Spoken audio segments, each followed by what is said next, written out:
Hey, Mark, I want to thank you and the DeMoss Group for sponsoring this, and Robert, it's good to be with you. And as I said, we are, as Robert said, we're all friends here, but we have a fundamental disagreement.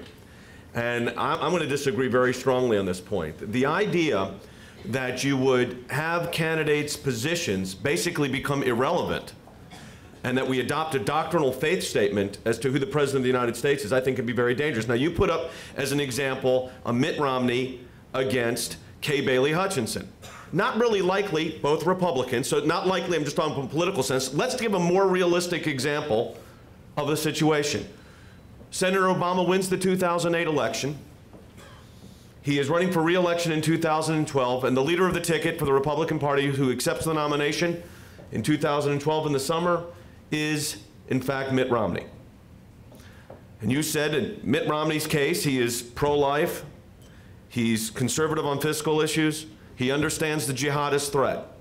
And let's say Barack Obama, during his 4 years in office, adopted policies and principles that accorded with his beliefs and values. Barack Obama has clearly stated unequivocally, after being asked many times and has written about it, that he is a Christian. I don't think that we take a litmus test of theology and say, well, Barack Obama says he's a Christian, therefore, even though Mitt Romney has a theological position I not only disagree with, which, by the way, I disagree with, personally.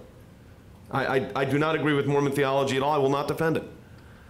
But the idea that his positions become irrelevant in this debate is, I think, exactly actually why the Founding Fathers, in Article 6 of the United States Constitution, specifically put in there, and I will read it. It says, the senators and representatives before mentioned and the members of the several state legislatures and all executive and judicial officers, both of the United States and of the several states, shall be bound by oath or affirmation to support this Constitution. Now, that's significant in of itself, before you even get to the religious test, to support the Constitution of the United States. That is a requirement to serve in office, not something Congress just does, that to be the President of the United States, you have to swear or affirm to defend the Constitution of the United States and to support it. But no religious test shall ever be required as a qualification to any office. I think the proposition that Robert's engaging in, with due respect, and we probably agree on theology, probably 100%. But to put forward a position where the position becomes not only secondary, but really irrelevant in the process, I think is dangerous. I think it's dangerous from a constitutional framework.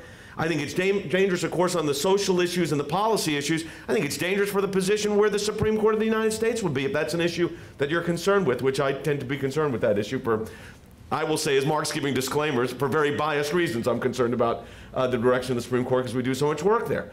And the president's lasting legacy is often the Supreme Court. So worldview matters, and theology, listen, I don't think it's irrelevant. The idea that faith is irrelevant, I think if you take your faith seriously, viewing the candidates' positions on faith is relevant. It's in the process of how you decide who you're going to support. I think it's a relevant aspect of looking at it. It's part of the lens you should look through. But to say, and I'll give another example, Jimmy Carter ran in 1976 as the born-again candidate. Now, his positions, and I could go through Roe versus Wade, I could go through now positions as it relates to the Middle East, you might find very disagreeable. But Robert, if Mitt Romney was running against Jimmy Carter, would you support Jimmy Carter? Because he's a born-again Christian. I find that premise to be troubling.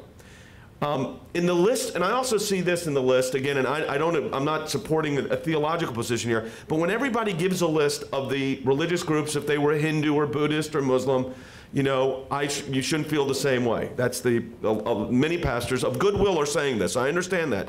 They always leave out Jews. Now, coming from a Jewish heritage, I could say this. Why, when the litany is given, do we not include the Jewish community who rejects the divinity of Jesus Christ?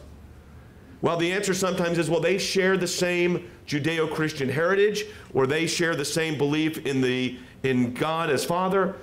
So there's theological argument, but they always leave out the Jewish community. Why is that? And I think it's left out because it shows you how dangerous this trend could be.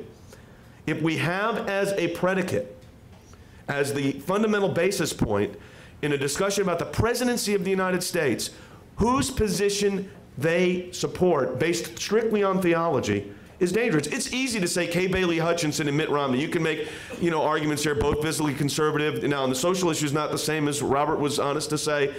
I would say in that case it would be easy for me because I do have a pro-life conviction. I am concerned about the nominees to the Supreme Court of the United States. I would rather see a Mitt Romney than a Kay Bailey Hutchinson, with no disrespect to Senator Hutchinson.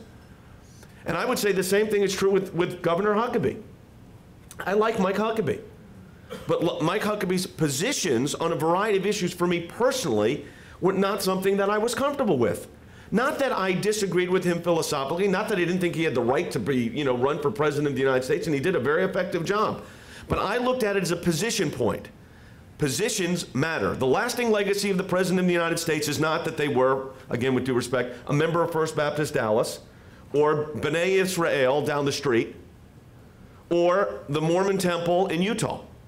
The lasting legacy of a president is, in fact, the nominations they put forward to the Supreme Court, their views on foreign policy, their views on domestic issues, and I think it's extremely relevant. And I'll give another current, for instance, and then I will make sure I meet my time cues coming.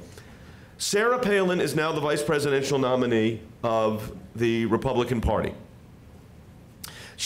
Much has been made about her faith and about her church, and I'm sure some of you have been writing about this. I think the idea that she's being criticized because she's Pentecostal in upbringing is absolutely dangerous.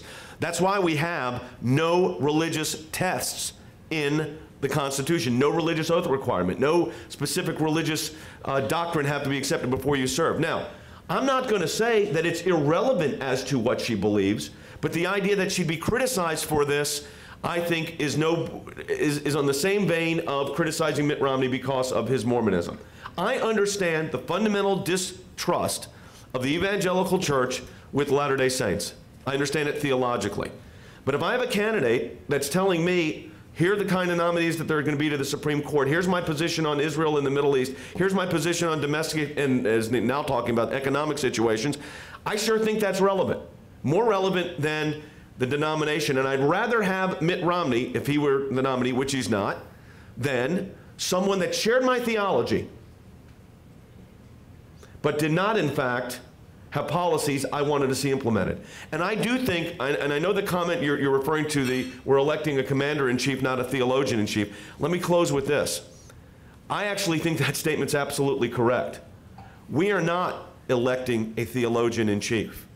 We are going to elect and continually elect a commander-in-chief. And no matter if you're Republican or Democrat or independent, that is the test. That's what the Constitution of the United States talks about, the president as commander-in-chief. A lot of presidents have shared my theology and were not so great on policy. And for that reason alone, and my own personal experiences seeing that, I would be very cautious about rendering a vote just because someone has my theological views, even if they mean it sincerely.